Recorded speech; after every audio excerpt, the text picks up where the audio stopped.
अशा पद्धतीने आपण परचेस प्राइस काढलेली आहे. म्हणजे if X and Y limited companies are going to close down, shut down or dissolve, they will get rupees 7 lakh. X Limited will get 7 lakh rupees of in the form of 70,000 shares of rupees 10 each, and Y Limited will get the purchase price of rupees 12 lakh, that is 1,20,000 shares of rupees 10 lakh.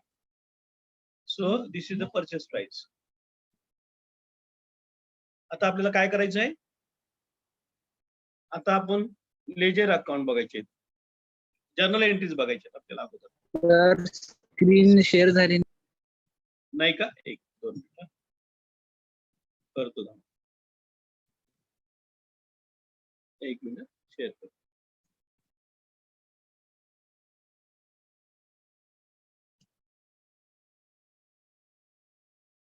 एक minute share करतो.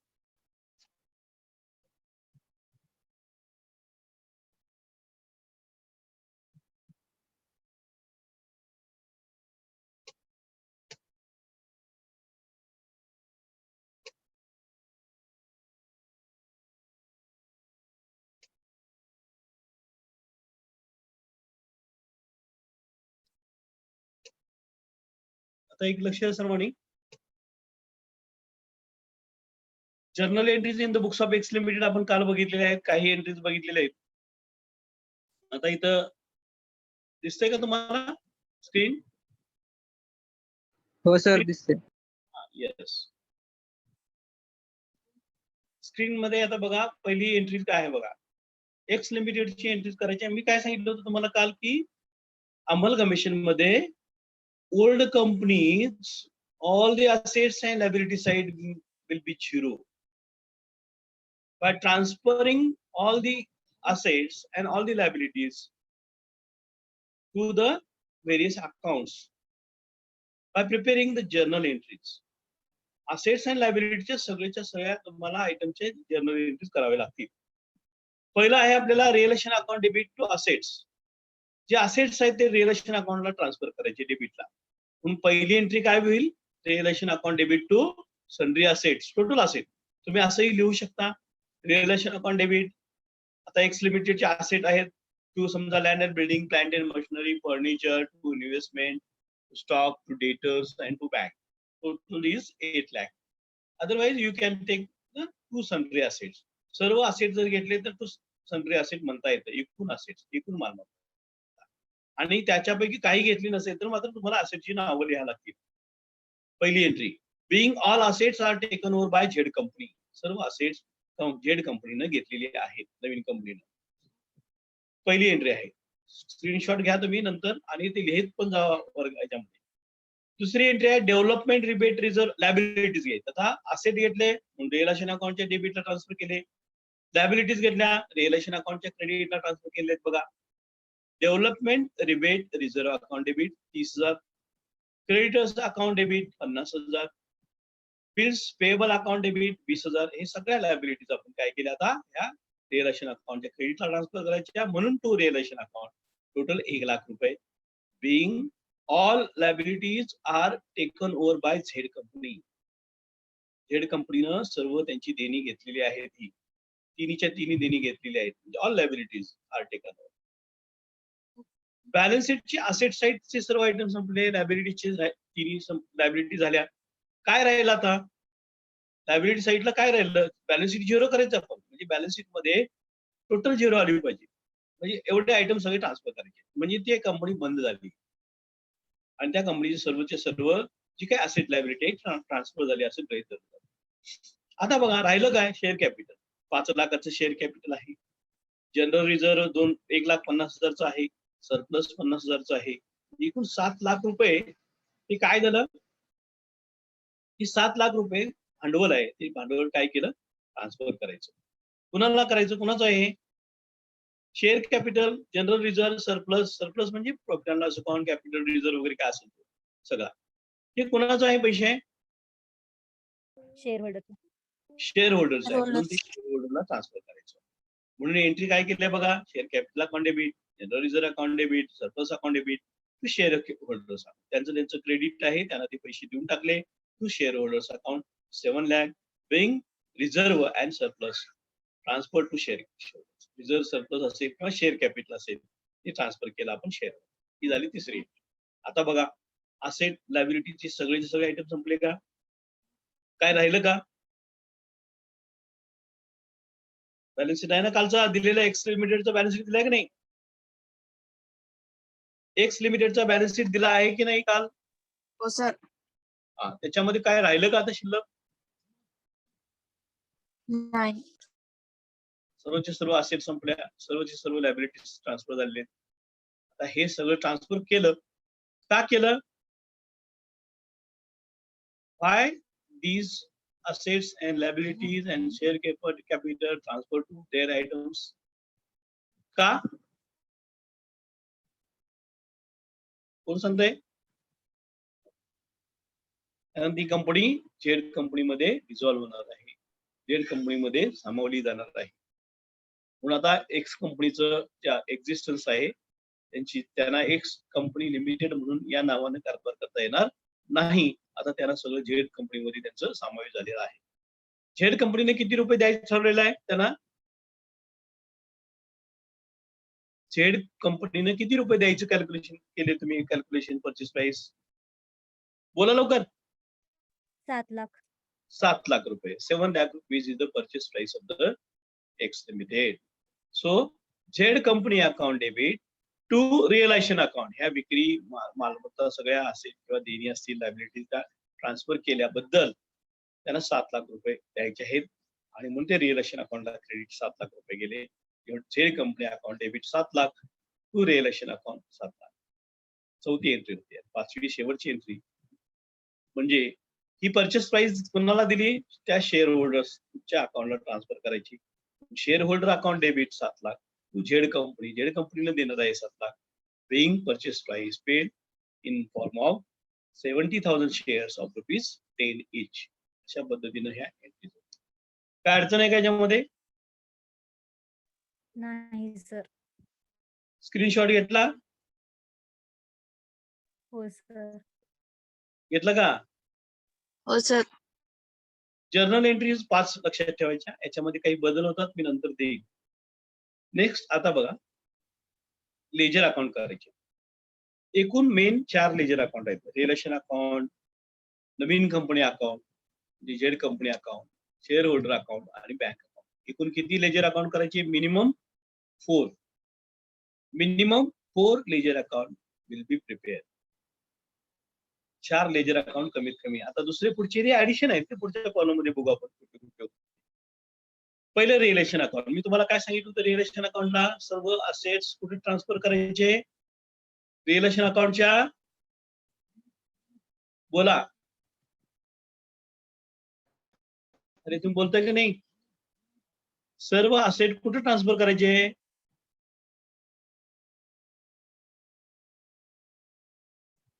Relation अकाउंटच्या कोणत्या साईडला transfer करायचे? समोर आहे तुमच्या relation अकाउंटच्या asset asset साईडला. Realisation अकाउंटला असेट साईड असते का? सर्व असेट रिअलायझेशन अकाउंटच्या डेबिट साईडला ट्रान्सफर केले जातात. इकडे बघा, इथे समोर आहे ना तुमच्या स्क्रीनवर, दिसतंय ना? स्क्रीन दिसते का? हो सर. हो सर.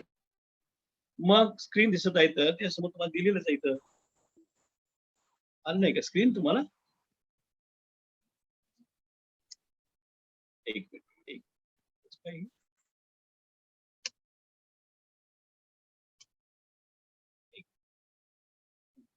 आता दिसतंय? रिअलायझेशन अकाउंटच्या डेबिटला to land and building 2 lakh, to plant and machinery 1,50,000, to furniture 50,000 आहे बघा, to investment 2 lakh, to stock 90,000, to debtors 80,000 आणि टू बँक 30,000. एकूण 8 लाख रुपये. हे 8 लाख रुपये आपण डेबिटला साईड ट्रान्सफर केले. आता इकडे बघा क्रेडिट साईडला लायबिलिटीज आहेत तिन्ही. लायबिलिटी कुठे ट्रान्सफर करायची? रिलेशन अकाउंटच्या credit side.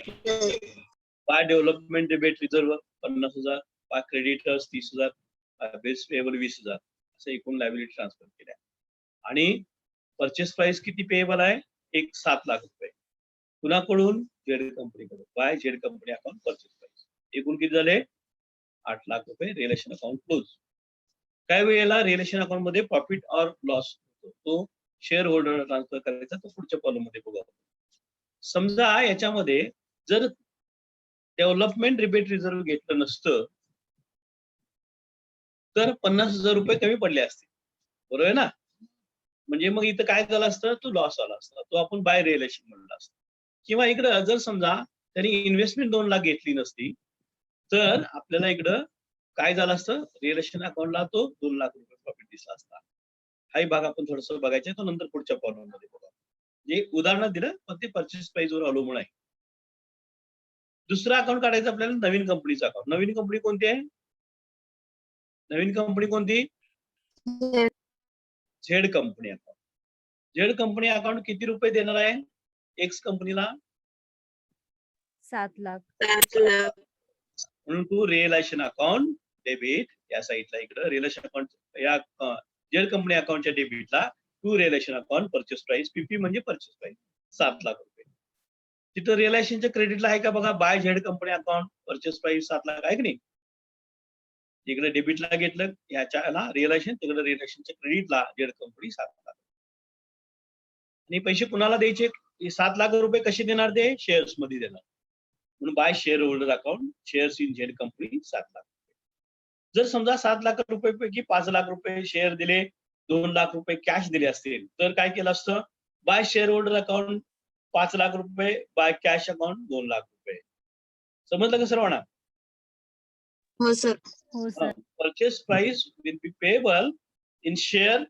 or in cash or in partly share and partly in cash अशा पद्धतीने परचेस प्राइस हे दोन अकाउंट आहेत कोणते लेजर अकाउंट दोन करायचे रिअलायझेशन अकाउंट आणि न्यू कंपनी अकाउंट तिसरा अकाउंट आहे शेअर होल्डर अकाउंट शेअर होल्डरला आपण त्यांचे पैसे त्यांचा जो भाग भांडवल त्यांचं जे सरप्लस आहे त्यांचं कॅपिटल भांडवलातला काही जो नफ्याचा भाग शिल्लक असेल सरप्लस म्हणतो आपण त्याला हे जर काय असतील तर ते त्यांना ट्रान्सफर करायचे क्रेडिट करायचे केले की बघा बाय शेअर कॅपिटल 5 लाख आहे जनरल रिझर्व्ह त्यांचं 1.5 लाख आहे सरप्लस त्यांचं 50,000 आहे असे एकूण 7 लाख रुपये आणि शेअर होल्डरना नवीन कंपनीमध्ये 7 लाखाचे शेअर्स मिळालेले आहेत अशा पद्धतीने टू झेड कंपनी अकाउंट पीपी 7 लाख हे जे इकडे तुम्ही नवीन कंपनीच्या क्रेडिटला घेतलंय शेअर होल्डरच्या डेबिटला झेड कंपनी अशा पद्धतीनं हे शेअर होल्डर अकाउंट क्लोज होतं समजलं का सर्वांना शेअर होल्डर अकाउंट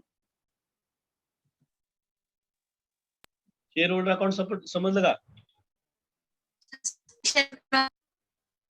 हा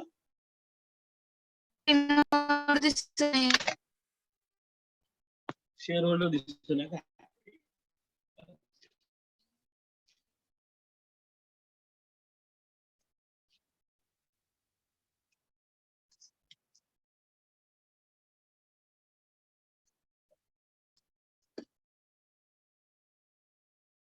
आता दिसलं का यस हो शेअर होल्डर अकाउंटला बघा शेअर कॅपिटल अकाउंट 5 लाख आहे जनरल रिझर्व्ह 1,50,000 आहे सरप्लस 50,000 आहे हे शेअर होल्डरचे पैसे आहेत त्यांचा ते भाग भांडवल आणि त्या भाग भांडवलाचा असलेला त्यांचा जो भांडवली लाभ असेल किंवा जे काही त्यांना त्यांचे पैसे साचलेले असतील जनरल रिझर्व्ह असेल किंवा कॅपिटल रिझर्व्ह असेल प्रॉफिट अँड लॉस अकाउंट असेल किंवा अदर फंड असतील ते सगळे ते शेअर होल्डरचे असतात म्हणून ते क्रेडिटला घ्यायचे नवीन कंपनीने यांना काय दिले 7 लाखाचे शेअर दिले Z company account purchase price 7 lakh आहे क्लोज झालं बँक अकाउंट बघा इकडं बँक अकाउंटचा बॅलन्स किती आहे त्याच्यामध्ये 70 लाख आहे 70,000 आहे 7 लाख झालं काही बँक अकाउंट तुमच्या ह्याच्यामध्ये बॅलन्स शीटच्या असेट साईडला जो बँक बॅलन्स घेतलेला आहे तो किती आहे 70,000 आहे बरोबर आहे ना 70च आहे ना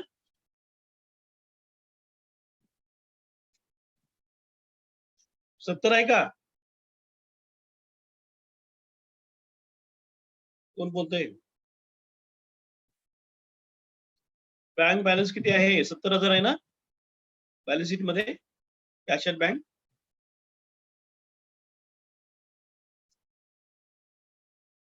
अरे बोला ना. याचा अर्थ प्रॉब्लेम लिहून घेतलेला नाही तो. स्क्रीनशॉट करायचं आणि गप्प बसायचं असं नाही का चालणार त्याच्यामध्ये. वहीवर लिहून ठेवलं पाहिजे. सोडवायचा प्रयत्न केला पाहिजे. किंवा स्क्रीनशॉट करून हे करून गेल्यानंतर पुन्हा शोधता येणार नाही प्रॉब्लेम तुम्हाला. सापडणार नाही डेली झाले तर. किती आहे बॅलन्स? एक्स लिमिटेडचा कॅश ॲट बँक बॅलन्स किती आहे? 30,000 आहे सर. किती आहे? 30,000 आहे का? हो सर. 20 का हो 30? सर. 30,000. 30,000 30,000. कॅश बॅलन्स जो आहे तो 30,000 आहे. आणि म्हणून इथं घेत असताना आपण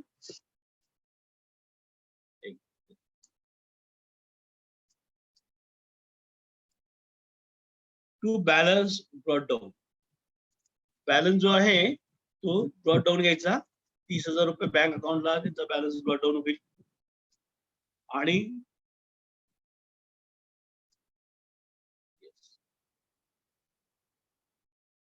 दिसतंय का बघा? 30,000 रुपये आपण काय केला? बॅलन्स ब्रॉट डाऊन घेतला. आता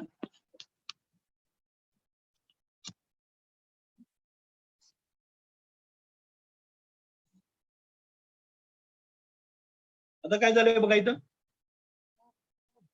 बॅलन्स ब्रॉट डाऊन आहे आणि तो बॅलन्स कुणी घेतला? झेड कंपनीने घेतलाय. म्हणजे त्यांना ट्रान्सफर केला आपण तो. बाय रिलेशन ट्रान्सफर 30,000 रुपये अशा पद्धतीने बँक अकाउंट क्लोज होईल. तो बॅलन्स कुणी घेतला? झेड कंपनीने घेतला. झेड कंपनीने जर बँक अकाउंट घेतलं नसतं तर हा बॅलन्स 30,000 रुपये तुमचा शेअर होल्डरना द्यावा लागला असता. पण इथं तो बँक त्यांनी घेतलेला आहे. कुणी? त्या झेड कंपनीनं.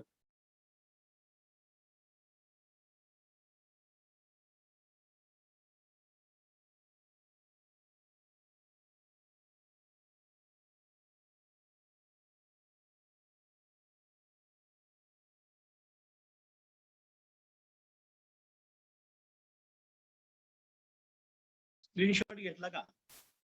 हो सर. हे अशा पद्धतीनं 4 लेजर अकाउंट करायचे. किती लेजर अकाउंट तुम्हाला करायचे? 4 लेजर अकाउंट करायचे. 4 लेजर अकाउंट मध्ये realisation account, Z company account, त्यानंतर शेअर होल्डर अकाउंट आणि त्यानंतर तुम्हाला काय करावं लागेल? शेवटचं अकाउंट बँक अकाउंट. असे 4 लेजर अकाउंट तुम्हाला करायचे आहेत. स्क्रीन दिसत नाही का? स्क्रीन दिसत नाही का? नाही. एक मिनिट शेअर करतो जर कट झाली असेल.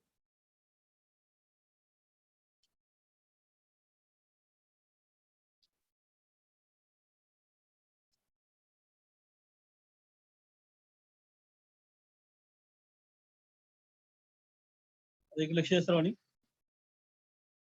पहिल्यापासून एक्स कंपनी लिमिटेड जे आहे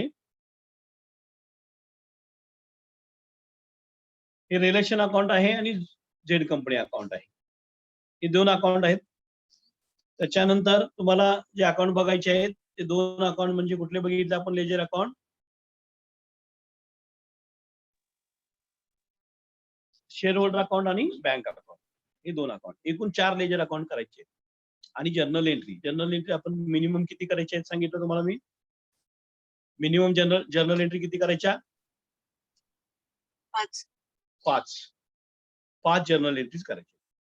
आता हे कुणाच्या पुस्तकामध्ये केलं तुम्ही? एक्सच्या पुस्तकात केलं. आता तुम्हाला वायच्या पुस्तकामध्ये जर्नल एंट्रीज करायचे. तुम्ही करू शकाल का? हो वायच्या सर. पुस्तकामध्ये जर्नल एंट्री करू शकाल का? हो सर. हो सर. वायच्या पुस्तकामध्ये ज्यावेळेला तुम्ही जर्नल एंट्री करणार त्यावेळेला कशा करायच्या सांगतो तुम्हाला. वायच्या पुस्तकामध्ये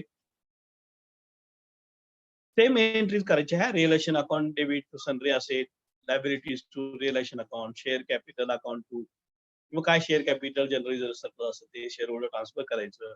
नवीन कंपनीचे रिअलायझेशन अकाउंटला किती पैसे दिले ते बघायचे आणि तेवढे शेअर होल्डरला दाखवायचे. सेम एंट्री करायचे. सर्व त्या एंट्री तुम्ही करायचे. झेड कंपनी, झेड लिमिटेडचा तुम्हाला प्रॉब्लेम दिलेला आहे. दिले ना? झेड झेड कंपनीचा हो, बॅलन्स सर. शीट दिलेला आहे, त्या पद्धतीने करायचं आहे. आणि लेजर अकाउंट सुद्धा करायचे. लेजर अकाउंट करत असताना रिअलेशन अकाउंट करा, झेड कंपनी अकाउंट करा, शेअर होल्डर अकाउंट आणि बॅलन्स शीट अशी चारीचे चारी करा. समजलं सर्वांना? हो सर. या पद्धतीनं प्रॉब्लेम सोडवायचा आहे तुम्ही. त्यानंतर मग मी तुम्हाला नवीन कंपनी म्हणजे झेड कंपनीचा जर्नल एंट्रीज आणि बॅलन्स शीट देईल. उद्या पहिल्यांदा तुम्ही वाय कंपनीचे तुम्ही काय करायचंय, जर्नल एंट्री लेजर अकाउंट करणार. ओके, कराल का सर्व? सर कालचं प्रॉब्लेम सर काल मी नव्हतो, स्क्रीनशॉट घेतो. कालचे प्रॉब्लेम दाखवा सर. शिकवलेलं स्क्रीनशॉट दाखवू घेतो. का? हो. हा हा, ठीक आहे. हे घ्या, एक्स लिमिट आहे. स्क्रीन शेअर केलं बघा.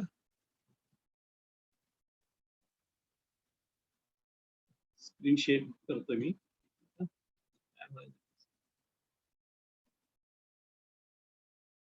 एक मिनिट, स्क्रीन शेअर करतो.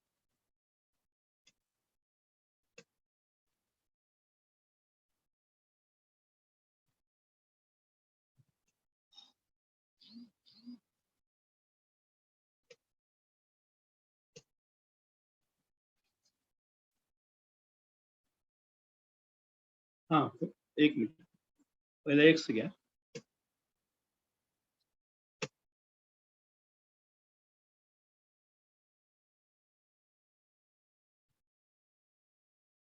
हे घेतो सर. एक्स लिमिटेड घेतलं का हे पहिलं? हो सर.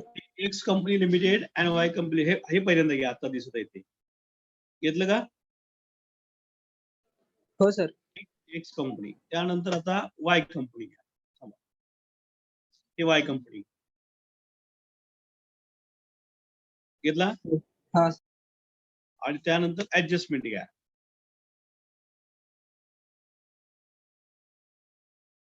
घेतलं का? हो सर. त्यानंतर आता परचेस प्राइस घ्या. परचेस प्राइस काढली आहे बघा कालची. परचेस प्राइस समजली का कशी काढली ती सर्वांना? हो सर. हा,